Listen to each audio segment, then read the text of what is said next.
Daljinsko upravljanje bavi se 25 godina primjenom senzora pokreta i senzora prisutnosti u upravljanju rasvjetom.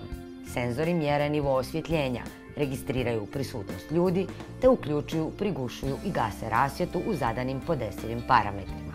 Današnji senzori projektirani su za točno određene prostore: hodnici, toaleti, stubišta, uredi, garaže, visokoregalna skladišta i drugo, ili se ugrađuju u svjetiljke. Daljinsko upravljanje je višegodišnji ekskluzivni distributer njemačkog proizvođača senzora i svjetiljaka sa senzorom Steinau. Steinau je pionir i lider u senzornoj tehnologiji. Senzori i svjetiljke s ugrađenim senzorom modernog su dizajna, vrhunske kvalitete i tehničkih karakteristika.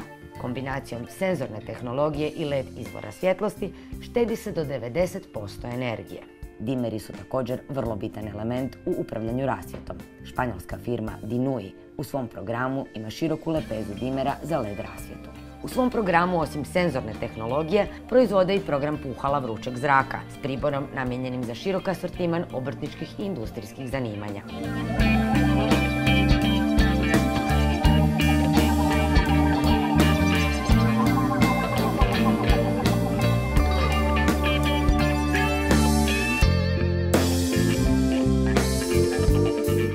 Smanjiti račun električne energije nije teško, jer u veleprodaji Daljinsko upravljanje pomoći će vam odabrati različite modele senzorske rasvjete.